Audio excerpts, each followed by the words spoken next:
Pistons fans? Let's talk. I knew this was coming. I knew it.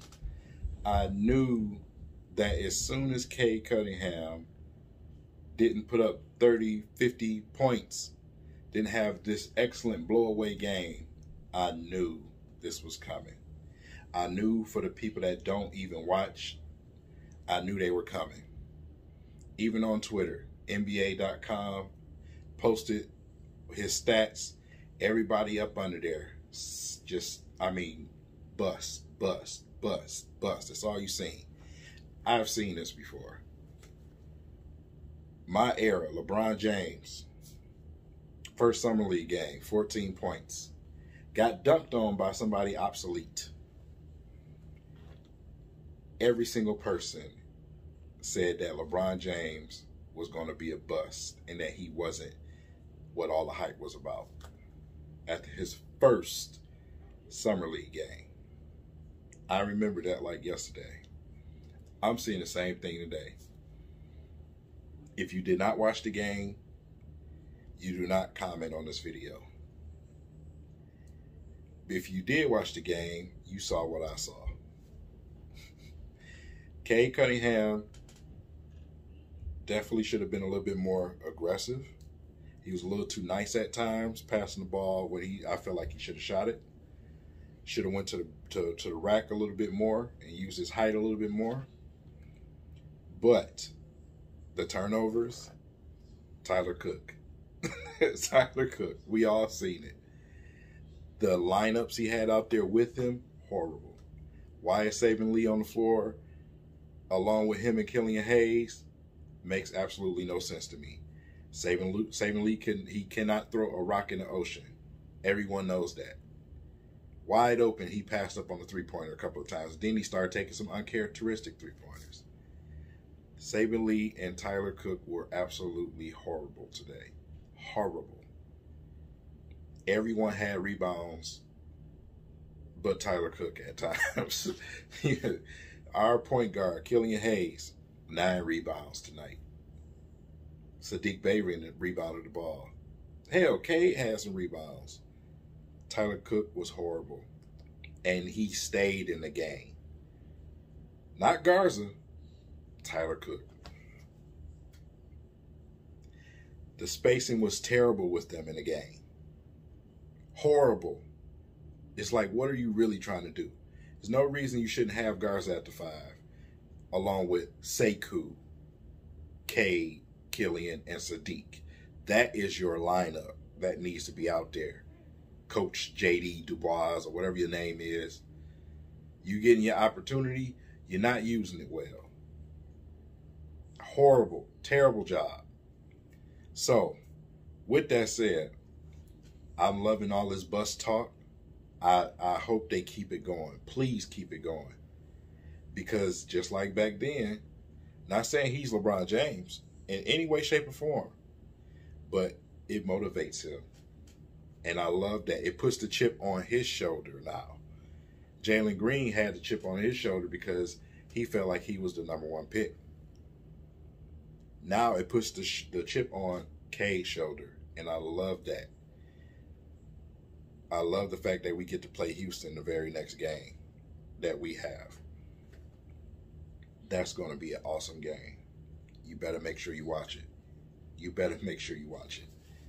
Because these fans, especially these young fans that know nothing about anything when it comes to basketball, but run into some website trying to look up some type of stats. This has happened to many players in this league that turned out to be great, that turned out to be good. There's a lot of players that play excellent their first G League game, Summer League game, and turned out to not be so great. So, like I said, we've seen this before. We've been here. Like I said, it's ridiculous that I have to have this conversation after a first Summer League game. Seriously, a first Summer League game, we have to have this conversation. I knew it was coming. You already know that they never wanted him here in Detroit in the first place. But then you knew the Jalen Green crowd was coming. We ain't the only ones going through it. You seen the Cleveland fans. They was going off about Mobley when people outside of that camp were saying, listen, I see what they were talking about with Mobley.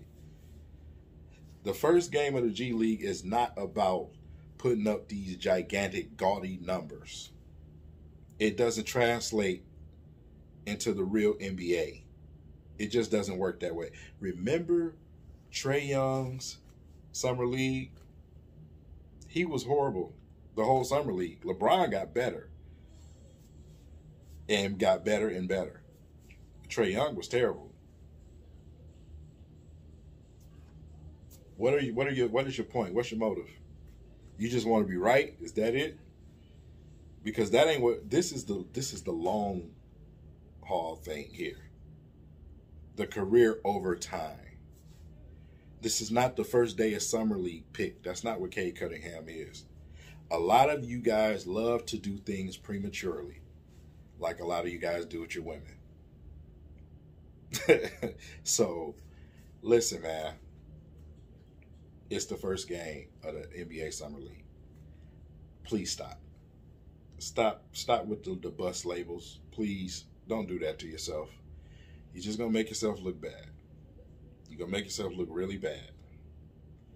Because when he do catch on and when he does start to play well, you will be silent.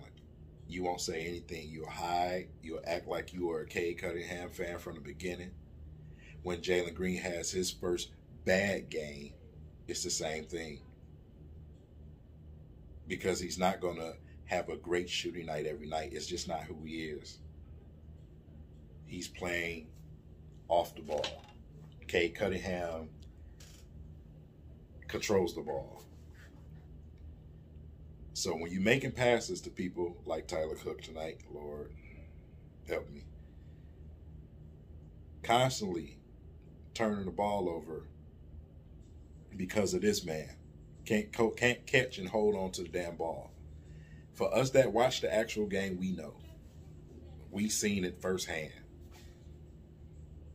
Great passes, man just can't catch the damn ball. Why is he even playing? I still haven't even figured that out. Not making excuses. Cade does need to get better with the basketball. He does. But at the same time, to call him a bust is absolutely ridiculous. It's ridiculous. It was the right pick for the Pistons. And it's going to continue to be the right pick. And he's going to show you why it's going to be the right pick. I'm definitely rocking with him. Still. A lot of y'all already turned your back on him. We do this all the time, man. I try to warn you. I try to warn you every time. We do this every time. I expect people from other fan bases, you know, people who don't watch the Pistons, I expect the ignorance from them. And I truly do mean ignorance because they don't even understand what's going on with this team. So I expect the ignorance from them. It's the problem that I have with the people that are actually Pistons fans that actually watch the same game I watch. Those are the ones that's running to social media and calling them a bust and saying we should have got Jalen Green and we should have got Scotty Barnes before. I even seen that. We should have got Scotty Barnes because he had a good game his first debut. Boy, y'all got a lot to learn about how basketball operates, man. Y'all really do. It's going to be fun. It's going to definitely be fun when he does get things going. He's not going to be out there passing to Tyler Cook and playing with Saban Lee during the season. That's not what's going to happen. He's going to have players like Jeremy Grant, people in down low like Kelly Olynyk who can actually stretch the floor. He's going to have his Isaiah Stewarts. He's going to have his Sadiq Bays, his Killian Hayes on the side. He's going to have his Diallos, his Josh Jacksons, guys who actually can go to the rack and score. He's going to have some people around him to definitely help his game a lot. But after the very first game of the fucking summer league, excuse my language, I just had to. Would you please just shut up? Shut up. If this was mid-season and he still was sucking, okay, sure. Bust, call him whatever you wanted to call him. But for this premature crap that y'all pulling right now, stop it. That's all I'm going to say to you. Cade Cunningham is not a bust. I'll see you next game.